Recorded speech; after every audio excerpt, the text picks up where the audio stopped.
Are you living the Delaware beach lifestyle? You can't live at the beach and do nothing.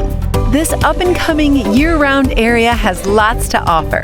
Find out where to eat, play, and serve. Living the ultimate dream. Welcome to the 302 Lifestyle Beach Podcast. Thanks for having me. I have Julie here. She is so awesome. If you guys haven't checked it out, there's a cool place down in Rehoboth. I think there's a few other places randomly around, but there's a place called Urban Float. They do floating. If you guys haven't done it, he's going to be actually on. It's a really great way to kind of relax, unwind from your day, especially with everything going on. It's just so nice to kind of escape, leave your phone in the car, and just kind of breathe. And Julie has done all kinds of cool stuff, and she has massage therapy under her belt. She does sound healing. She does recording for different places like that. So Julie, how did you end up in the 302, and how did you end up doing everything you're doing? I'm actually a native Delawarean. I was born in Milford. I'm sorry. Went to Milford High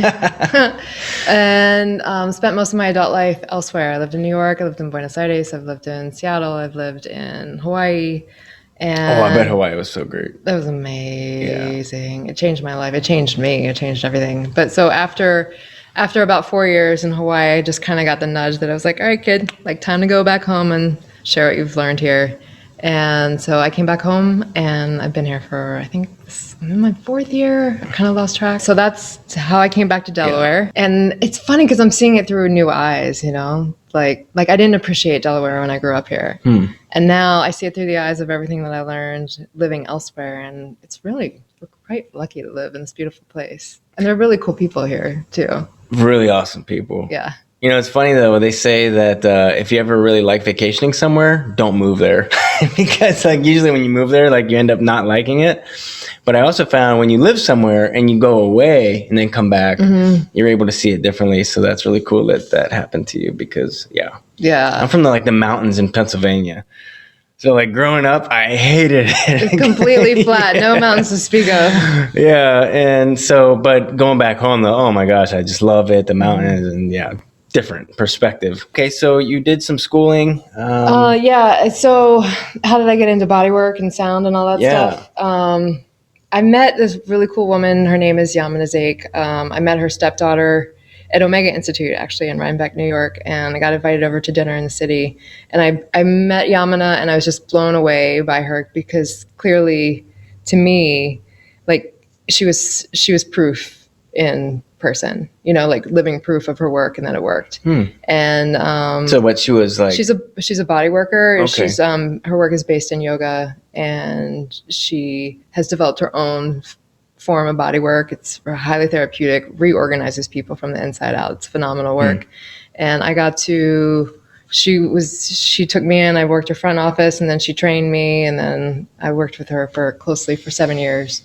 So that's how I got into body work. It's a long time. And then while I was in New York, a friend of mine dragged me up to hear a sound healer on the Upper West Side. And like, it blew me away. And it also showed me that I have a similar gift. And I just didn't have context until I met Jody and I experienced her work. But I didn't feel comfortable doing that work until I moved to Hawaii. It's just a really special place. It sounds kooky now, but it felt like I could have a relationship with the island itself. Like it taught me how to listen. It taught me how to ask permission. It taught me how to explore. It taught me how to slow down. And I also met other sound healers there. And like when I kind of shared what I did, they were like, hey, do you want to get together and start holding group sound meditations? And I said, absolutely. Yes, I do. And so they would play singing bowls, and then I would. So it's an intuitive thing that comes through me. Like it feels like pressure builds up, and then all of a sudden the sound comes out, which you've experienced to some degree because you've floated with my work at Float. Yeah. So the work that I do for the sound that I do for Urban Float, or the sound that I create, is different from the sound that's live. Because when you're floating, you're in this pod with 1,200 pounds of Epsom salt, and the whole idea is to go within and let go and surrender and just, right? So I try to create sounds that really are relaxing and encouraging you to just let go.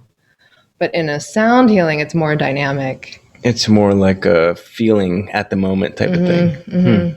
Yeah. Oh, I love it. Yes.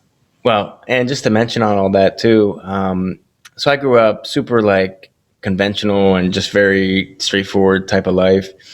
But now that the internet's so prevalent and there's just so much information, like not discovering things or researching things is really just ignorance, because there's so much research that backs this type of work, like healing, sound therapy, vibrations, and just like all of that stuff.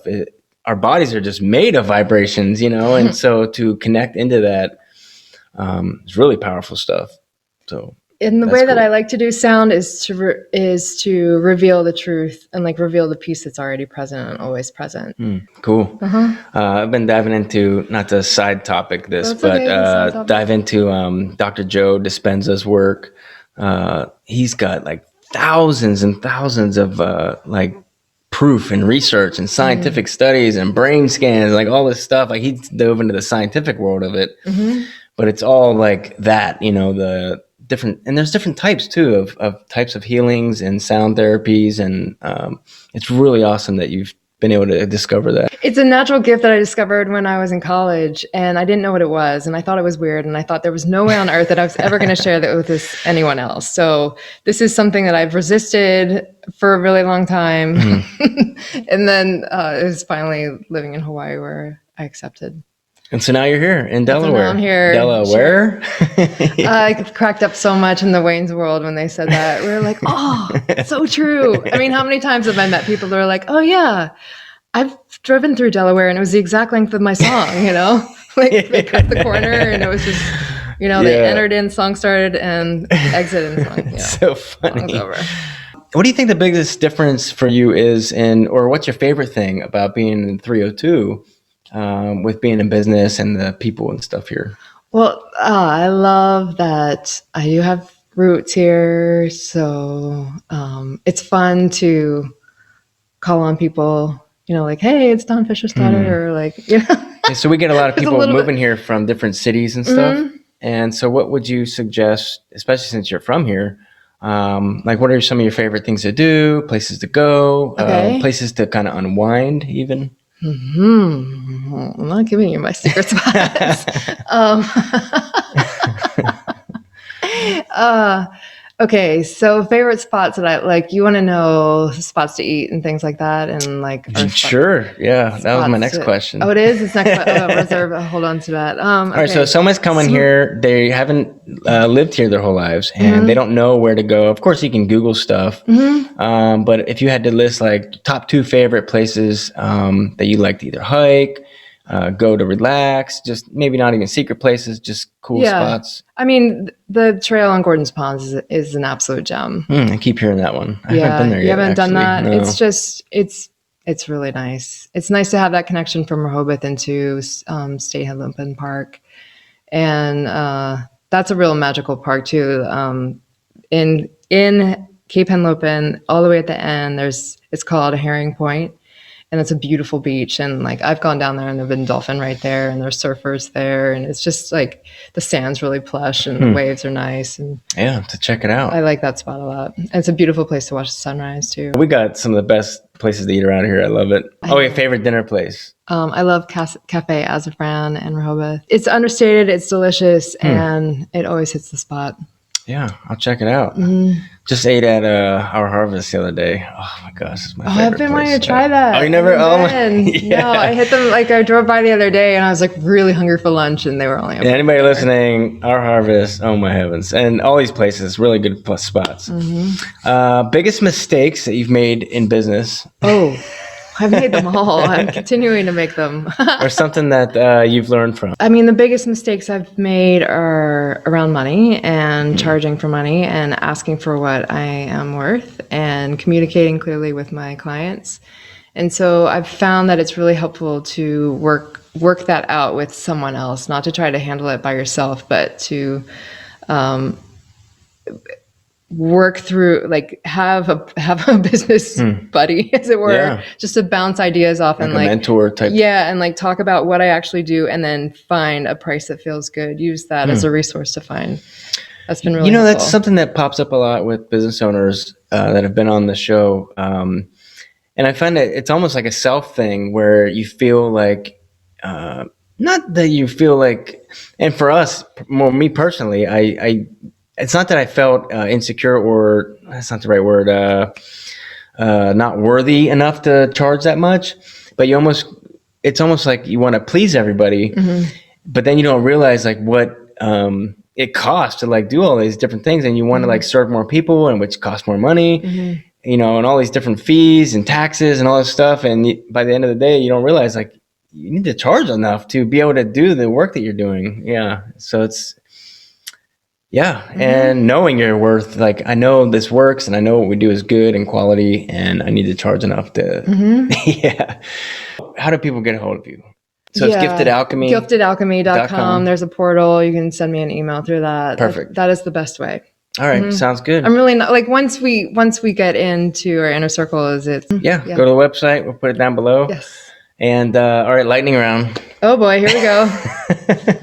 What's the best book, tool, or software? Oh, does it have to be business or video in general? In general? Yeah. Because my favorite book is A Gentleman in Moscow. Really? Oh, it's gorgeous. Wait, who's that? Book. Amor Torres, I think his last name is, and it's just beautiful, beautiful book. Just fiction, nonfiction? It's fiction. Okay. Mm-hmm. Cool. Yeah. Like it. It doesn't let you down. It doesn't take you to scary places where you'd rather not. Like it starts off beautiful, and like it feels like there are things that are happening, and it's gonna get like turn on itself, and then just be like, oh. Ooh. But it doesn't do that. It stays like it stays in this magical. I keep saying I'm going to start reading again, but I do mostly audiobooks. I usually fall asleep when I read. It's like a thing. I don't know. It might be a wonderful book to listen to out loud, though. It probably would. I have to check it out. Yeah, great. I've got some good ones on here. Biggest myth about your profession that people may need to know?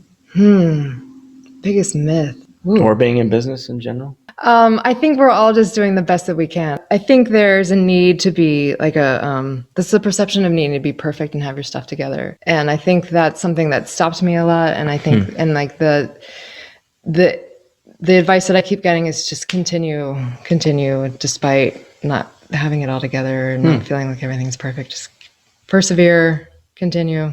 So what's one thing that if somebody listening right now is interested in this type of thing, they've never experienced it or never heard of it, what's something that you would say to someone like that? Or that's maybe even hurting inside, or pain, or some type of health issue or mental issue, or just something, and they've exhausted doctors or something, and they're looking at different holistic things, which is a huge thing right now. What's something you would say to those people? Well, I would do not give up.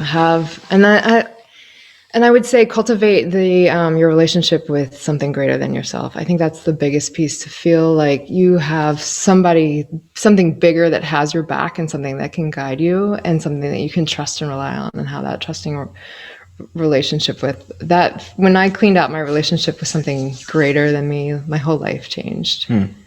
And that to me, and then also the love shows up in all its different forms, and help shows up in all different ways. And I wouldn't be afraid to ask for help, even and then help can show up from different directions in surprising ways. I love that. That's my own experience too, was I started noticing my thoughts, and I noticed that my body is literally addicted to my thoughts, and negativity, and just I notice when things are kind of going wrong in my life, that I'm focusing more on the negative side of life. Somebody tells you something, you're like, well, that's not going to work. And you list all these things, and I catch myself, and I'm like, oh my gosh, but if I just stay in that love, being present really, because any type of negative emotion or thought or feeling I usually have is based on the past, or something that I couldn't change based in the past, or a predicted future that I don't even know that will happen. Right. But if I stay present and stay in that feeling of love and emotion, and I just ask for things that I want or desire, normally they'll show up in my experience somehow. whether that's God or whatever you choose to believe that in that. But I think it's all based in love. Yeah, it's really cool stuff. All right, what's one question I should have asked? And what's your answer? Again, I'm like, deer in headlights. I should have asked. Oh, I mean, I always love to talk about floating. Floating is such a magical resource. There are so many people that have never even heard of that. So I had never heard of it either until a couple of years ago when one of the owners came to a sound healing, and she said, I think this would be really amazing in the pods. And I said, yes, I agree. And I really I was just going based off the idea of floating in water. But like the weightless relaxation is a phenomenon that's just. So it sounds really weird. And we're going to have Carlos on actually. Good. Yeah, so for instance, Daisy, my wife, she's like, oh my gosh, I'm going to drown. And then like you hear this terms like pods and all this stuff, and it sounds like crazy, but think of it as like a big bathtub, right? You're just taking a bath, but you float and you can't drown. Yeah. I mean, there's more it's only like what, 6 inches maybe? Yeah, it's not very deep. Yeah. And you float on your back and you don't roll over. Yeah.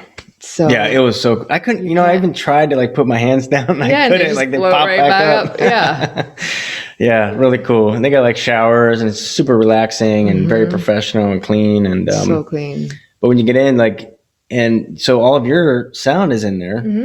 So when I first go in, they ask me like, what do you want to listen to? And I was like, oh, I have this friend, Julie, and it's like, oh yeah. Like, I'm like, well, I don't know what to listen to. He's like, oh, I got you. I just chose a few things. So even if you don't know what to do or listen to, they pretty much will just take care of everything. It will take care of everything. And so if you do decide to go there, definitely ask for Julie's music because it was just so, it just made it a lot easier to allow all those thoughts that just constantly just keep going to just kind of slow down. And then I've gone a few times now, and each time I go, it's allowing my thoughts to become less and less longer. So like now I'm like, probably make it about a good 20 minutes before like this random thought pops in my head. I'm like, why am I thinking? Like I'll catch myself like probably like 2, 3, 5 minutes into the thought. I'm like, why am I thinking about my taxes right now? Stop. you know? But having that sound in the background just really helps to kind of connect. Love it. Guys, thank you for listening to the 302 Lifestyle. And if you guys want to check out Julie, everything is going to be down below. Well, the website. Yes. And all her sound and everything is just so powerful. And if you're looking for any type of massage therapy or any type of healing with that, all of her stuff will be down below. So thanks, Julie. Thanks for having me on, Dylan. Wish you could spend more time having fun and less time with chores? Go to 302beachtalk.com to get $20 off a home cleaning. You'll be entered to win a completely free cleaning. Eat, play, serve. Sponsored by That Guy with a Broom.